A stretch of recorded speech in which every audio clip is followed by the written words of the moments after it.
Hi, everybody, and welcome back to the Conscious Marketer podcast. This is Richard here. Hi, Kylie. How are you doing today? Good. How are you? I'm doing great and super excited about this interview. We're going to be talking to Sunil Godse. He wrote the book Fail Fast, Succeed Faster. And he has discovered that the number one reason that entrepreneurs have failed to create a trusted brand was because they ignored their intuition. This is really interesting.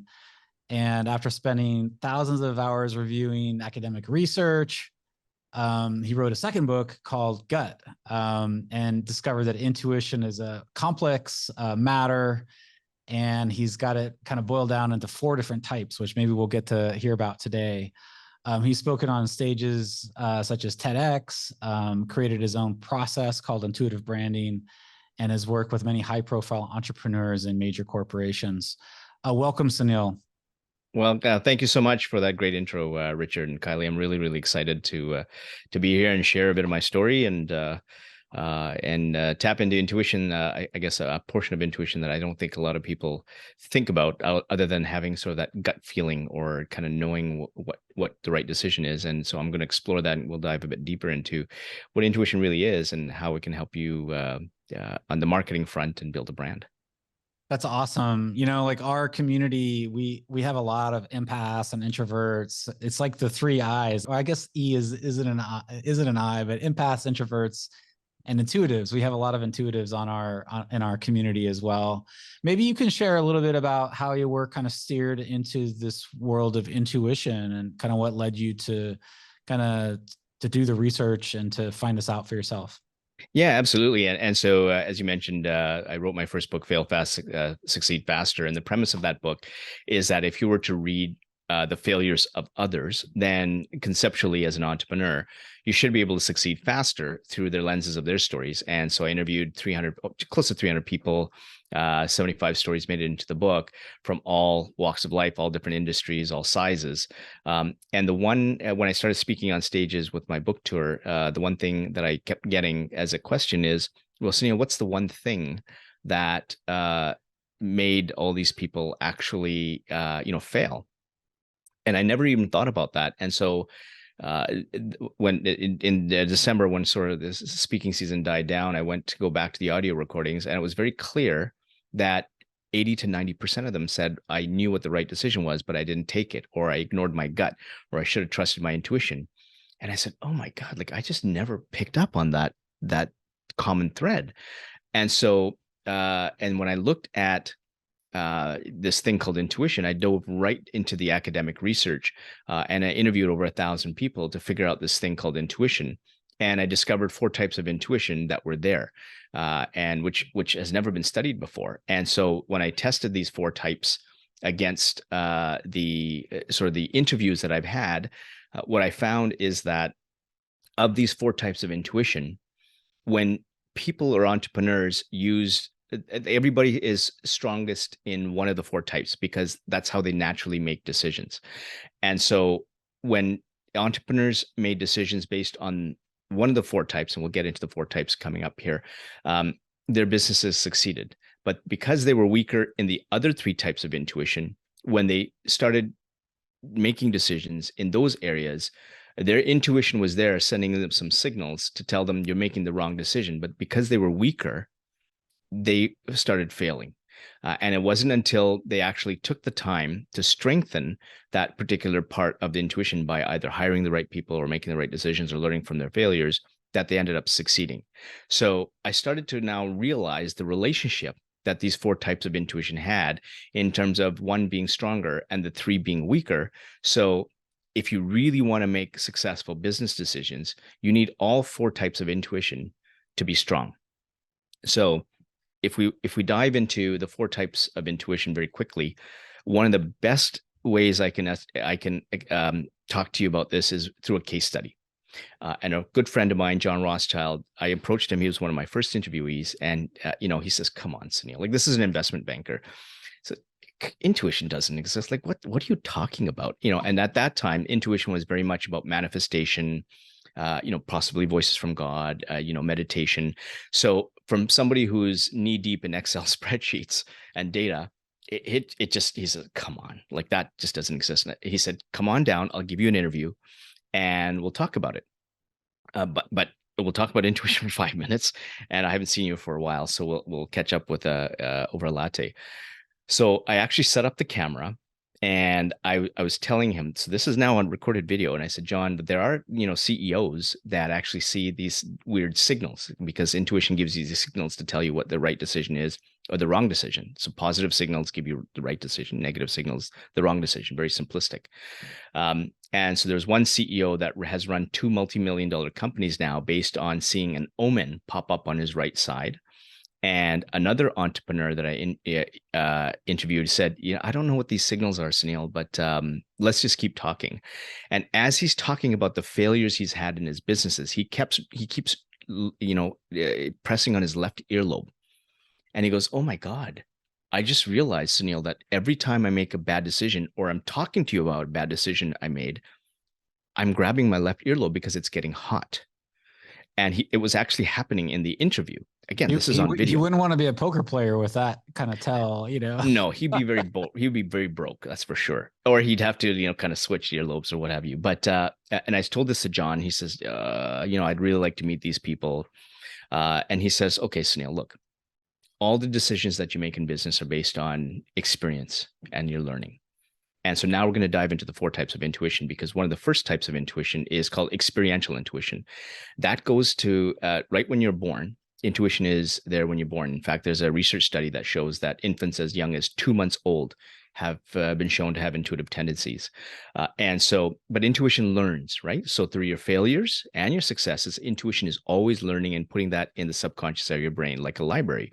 So if you look at your brain like an iceberg, 90%, and we've all seen this, I think most of us have seen this meme where 90% is underground, which is the iceberg, underwater, sorry. That's the subconscious area of your brain where intuition sort of lives. And the 10% above water is the conscious brain. And so that's essentially how we think. And so as we have these learning and experiences, as we keep going, your intuition sends you these signals. And so this is what I was telling John about his experience. And so as we're talking about this, he's kind of still not convinced. And then we started diving into the second type of intuition, which is called relational intuition. And relational intuition is about the people that you surround yourself with and the ones that you trust. And so I said, and he said, well, yeah, if you think about that, Sunil, a lot of the times when I've, been successful, it hasn't just been because of me. It's because it's my team and the decisions that they're making. And so I rely heavily on them, and without them, I can't succeed. And so he's kind of getting it. And then I said, well, sometimes intuition goes against the data. And I said, do you have an example of that? And he goes, yeah. And so he says that John ended up being a franchise owner at some point. He was in the franchise space. And he said, every time that you open up a McDonald's or Burger King or Wendy's, Dunkin' Donuts, whatever it is, the first thing you do is you look at the area. So you look at the traffic patterns, the demographics of people in the area, access routes, etc. And he said that his team had come up with a location in Toronto, Canada, that was a 5.5 out of 10. And he would only put something in, which is a 9 out of 10. So situational intuition looks at the situation where John and his business partner at the time go to that location, and his intuition is signaling that, no, you know what? The data is wrong. There is going to be some development here. This will be a successful venture. And he says, now John is saying, perhaps this is my intuition, but I went against the data and we put a location there. And that was the most successful franchise location ever in his whole portfolio of franchises. And so now John's getting it. And the last of the 4 is called creative intuition. Creative intuition is the one that allows you to take risky decisions based on your level of risk. And so it may seem risky, or the people may want to, maybe tamper down that risk by giving you bad advice. But if your creative intuition is signaling to you to say that's the right decision to make, then you make it, because you should know by now what your signals are. And in John's case, John, like I said, he was an investment banker making probably $3 to $4 million a year, private jets, helicopters, high-end restaurants. And he wanted to quit because he wanted to run his own business. And everybody was telling him, you're nuts. Like, I think we need a psychiatrist here because there's something wrong with you. And he said, and now this is what he said. So I looked to my wife, and my wife just simply asked me, John, what do you want to do? And I'm quoting now, John, Sunil, sometimes you have to just throw away the data and make decisions based on your intuition. This is 45 minutes from the time that we started the video to say intuition does not exist, to him being convinced about intuition through his experiences of how the 4 types have worked in his life. And he looks at his wife and he says, this just feels right, which was his signal. And so he quit, and he went and instead of getting a business that was robust, good cash flows, healthy balance sheet, good sense of revenues, he said, nope, my intuition is telling me to run this tiny bankrupt little restaurant. And that's what he did. He walked into the front doors, and that tiny bankrupt little restaurant was Eastside Mario's location number 1. And he grew that from basically negative cash flow to over $2 billion a year in 20 years, all based on intuition. And so that's how the 4 types of intuition all work very quickly together to help you make a decision. And he built several brands, Eastside Mario's, the Devil's Kitchen. There was a number of pubs that he opened up, all under, so the branding play of using that intuition, having the right people in place, looking at the situation, making the risky decisions that were good bets based on his intuition. And he was a wild success. How does this all relate to what you call intuitive branding? So intuitive branding looks at, so we all have sort of this intuitive hit, right? And so we have the 4 types of intuition, and each of the 4 types has a unique series of signals that each one of us has. So I talked earlier about the omen, and I talked about the earlobe, but, Kylie and Richard, you would all have very unique signals. And so when you look at the intuitive branding piece, you can, if you're looking to build a brand, building a brand is based on the trust that others have in your brand. And so it's the trust, the employees trusting you, that you're going to live up to the values. You're very authentic. And that's a big buzzword that gets thrown around a lot, but they're trusting you that you're going to take care of them and you're going to allow them to succeed. And that trust is intuitively based, right? And so that trust happens, and the research shows that trust is developed. Intuition starts to get a sense of that trust in 33 milliseconds. So you don't have a bunch of time to get it wrong. So CEOs can have these great town hall meetings, and they can throw a bunch of ping pong tables and great, colored chairs and all that. But if that trust is not developed with that leader, people just don't want to work for you at all. 33 milliseconds. And the time that intuition establishes that trust, the research shows 10 to 14 seconds.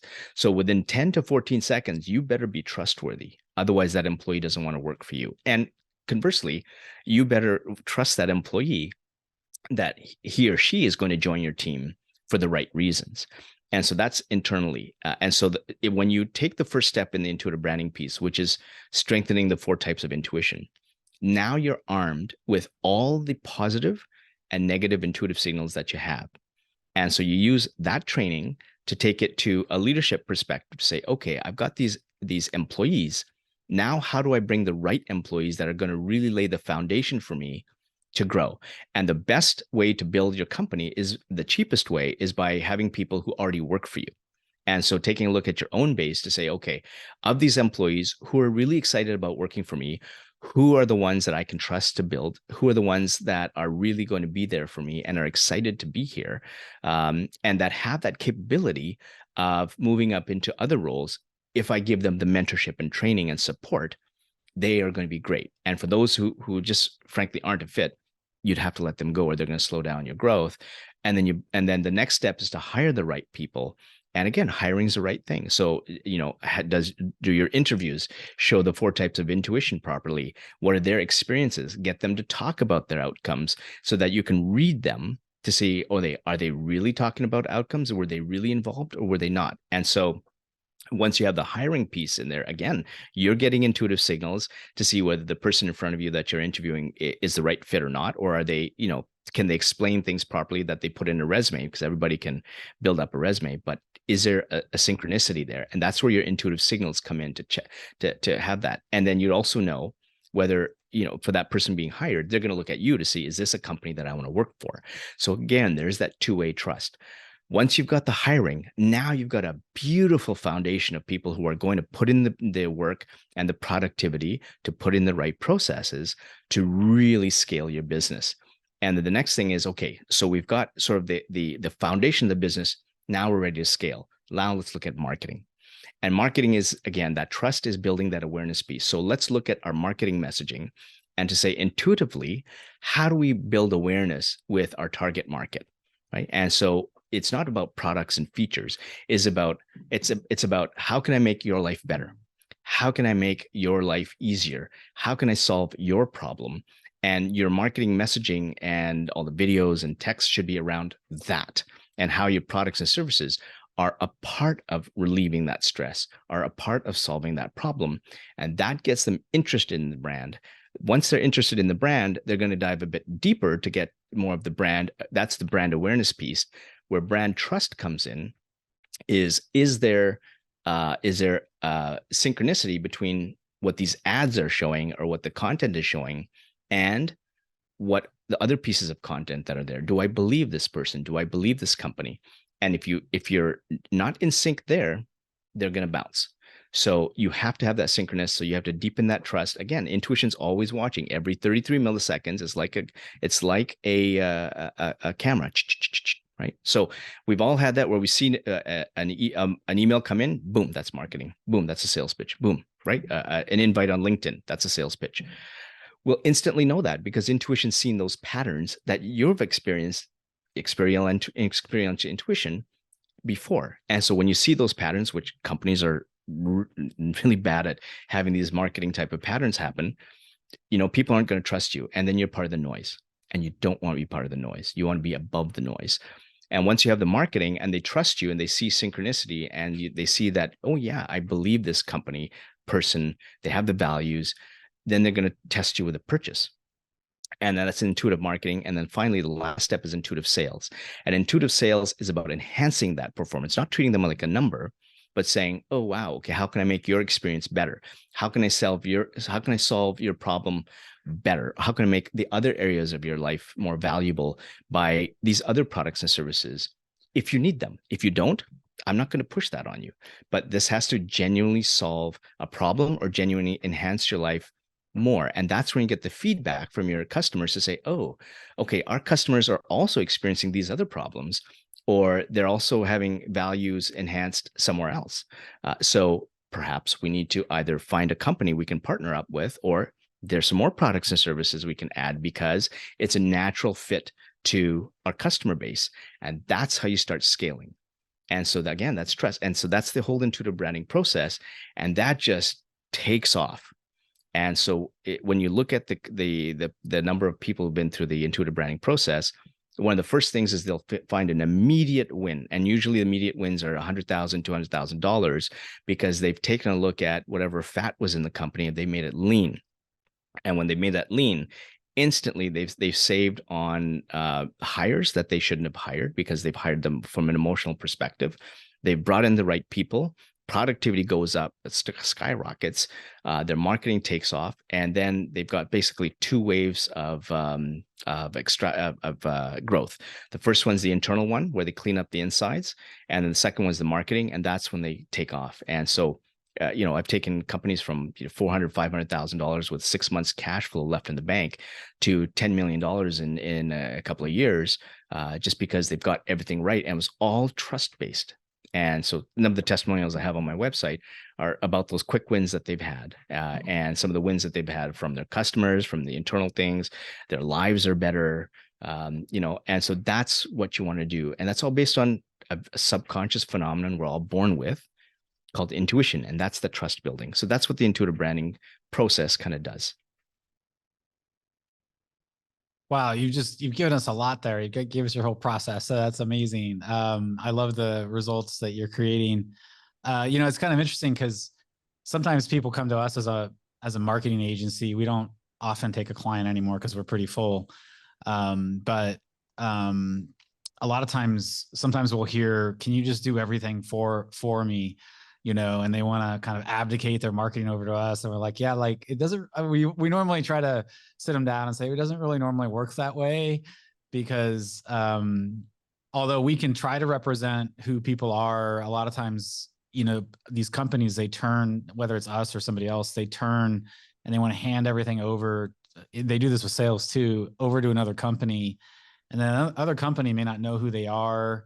And they're going to have, like you said, a different, completely different imprint. And so all of a sudden the marketing and especially the sales, there's like a disconnect from actually what the founder stands for.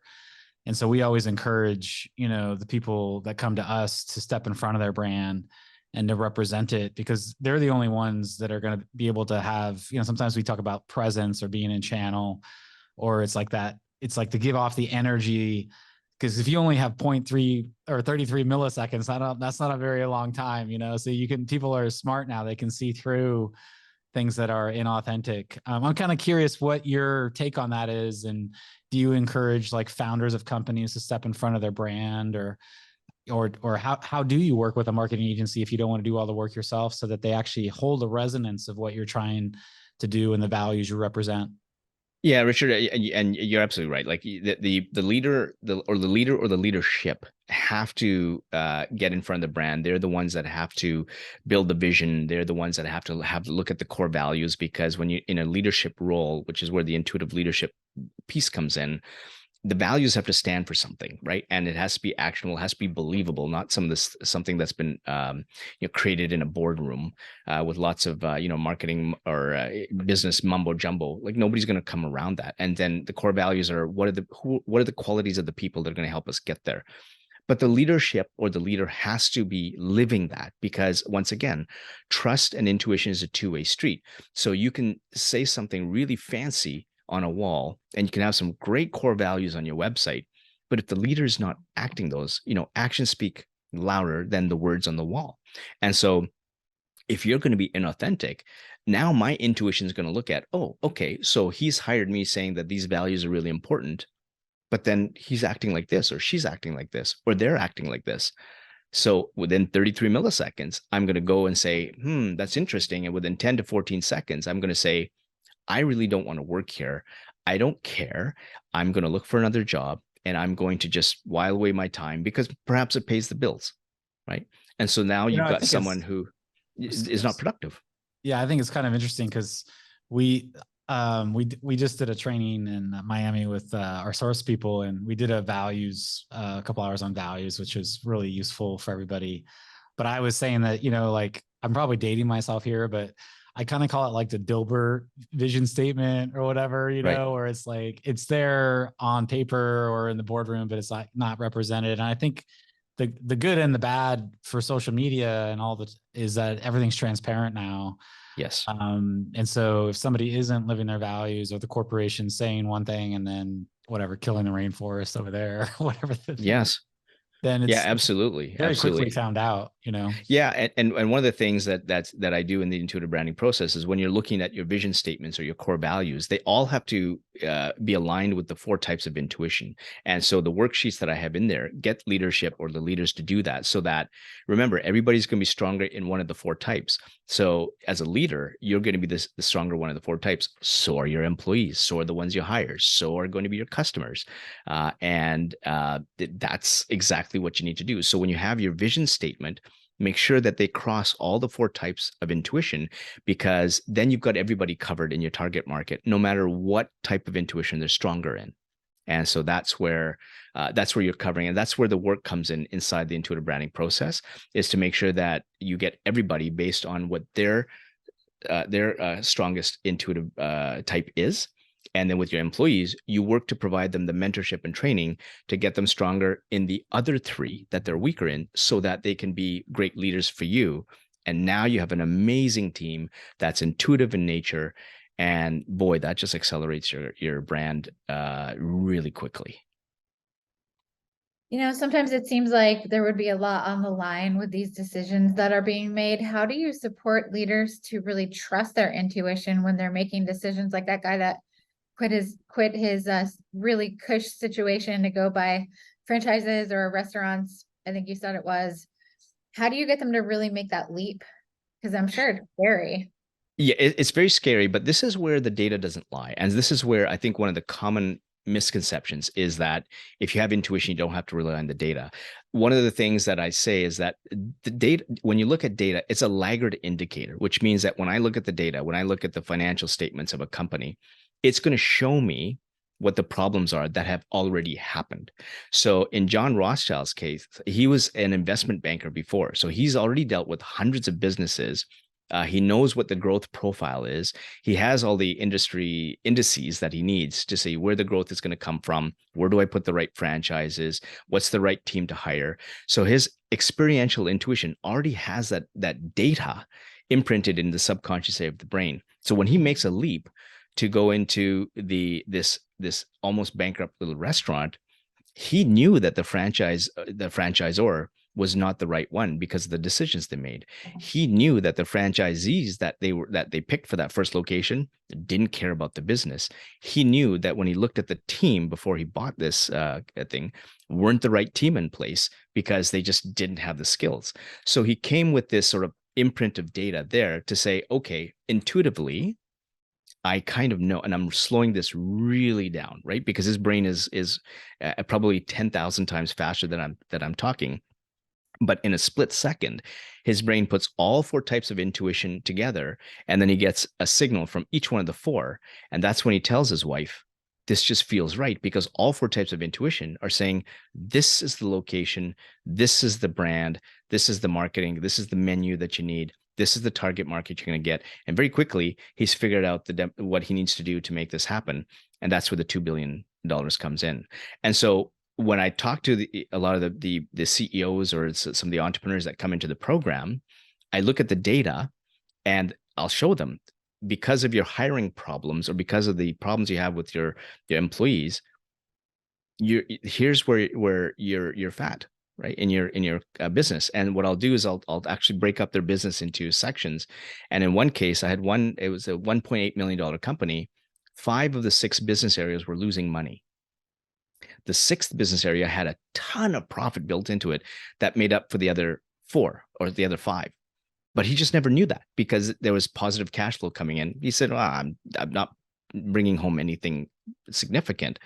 But as soon as we fixed that, as soon as he got rid of the emotional hiring, because there were a lot of people who just shouldn't have been there, not only did he stop working 7 days, he started working 5.5 days, which he was happy about. He went from 1.8 million to 2.8 million almost within the first 6 months. His profits quadrupled. So his bank account was much fatter. And so he saved time. He made a lot more money and his business was a lot more lean. It felt much better to be in the company. When he walked in the doors, he just felt that energy. So you can take something sort of conceptual and match the data with it to show where the problems are, because most CEOs or entrepreneurs are going to look at where the data is. And then you work backwards and then say, well, what was your bad decision? What were the good decisions you made? And then they have the aha moments. Oh, yeah. So when I got this negative signal, I made that bad hire. Or when I got this positive signal, this was the marketing program we got. And boy, did that product or service take off. And so it's looking back at their experiences, their decisions, their intuition, their positive, negative signals that starts to reveal itself very quickly. And it shows up in the data. And when they see the quick wins in some cases, within 2 weeks, I had one $80,000 they made in 2 weeks. And, they said, well, I'm sold. Like 2 weeks, if I make $80,000 after spending this much amount of money on your program, like we haven't even tapped into the other 4 types. Right. So holy moly. Right. And so that's sort of the type of things that, I'm telling you, that's where my purpose comes in, because I'm really driven by that. And that's, for me, the best way to live my life is to have those kind of aha moments and get them to drive their brands really, really forward very quickly. I'm really glad you've done the work. I haven't read the book yet, but I just ordered it there on Kindle here, and I can't Great, thank you. wait to actually I ordered the audio version too, so I can't wait to listen to it. Really looking forward. And I think one of the interesting things for me is I feel like I'm probably pretty strong in one or two areas, but I'm kind of interested in how to shore up the other two areas where I may not be as strong. And I'll just share that, you know, my process within my own business, and when I violate this, I tend to get thrown under the bus, Right. as they say. But Yep. I ask probably at least once a day, and I've been doing this for probably 15 years. And I kind of, it's part intuition and part kinesiology. I feel things in my body. It's like tapping into kinesiology. Yep. And my own belief, it comes from my higher self that's kind of looking out after me and taps into a larger database and field of energy. So it sees things that I'm not going to be able to see, or my mind's not going to see. And I like how you balance out that you're using the data plus this in tandem. So the question I ask is it in highest good for me to take on this new client, to hire this employee? And I immediately, after I ask that question, within less than a second, I know what the answer is. And the difficult decisions sometimes are if it's a profitable client or a well-known client or somebody I really want to help, and the answer is no, then I have to kind of sit with it. And sometimes I'm asking, is there something that would change that decision? Is it the structure of it or the type? And sometimes I'll sit there and I'll do that sometimes I just know right away and that's easy. And other times the decision is a little bit more difficult. So I don't know what system that would be in your four, but I that's how I've kind of operated for quite a while. And it's I would say it's helped me to dodge some bullets and then find some really big opportunities that I just never would have even considered. But I got such a strong yes. I was like, okay, I have to do this. And I don't really, somebody be like, why are you moving there? I was like, I don't know. I just know we're supposed to, or why are you taking that project? I'm like, I don't know. It doesn't look good on the surface, but that ended up being our largest project, in 2 years, 5 years, it's like, okay, that worked out, Yeah, and so Richard, you're really getting now into the deep weeds of the first one, which is the strength and intuition piece. So what happens is, and talking to your higher self or what have you is perfect, because I don't force anybody to, like, you tap into your intuition the way you naturally do it, because this is all about you.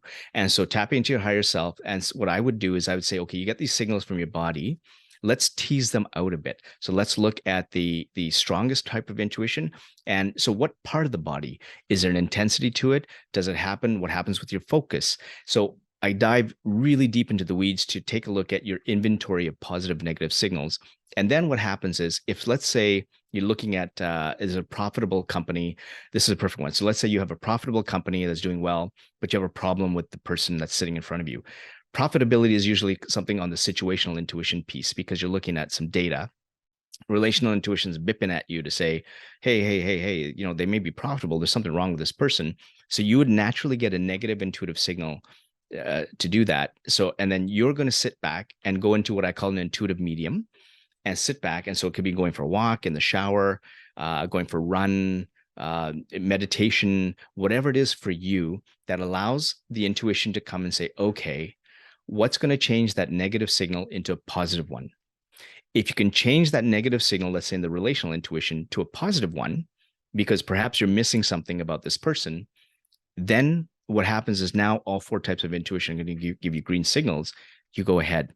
But when you're taking a step back and saying, no, you know what, there still is something wrong with that person, that negative signal is going to get a little bit more intense or might shift. So you might get a whiff that says something's wrong. Then the next one would be, I'm really getting something more intense in my gut. And so my relational intuition is saying, you better not make that decision.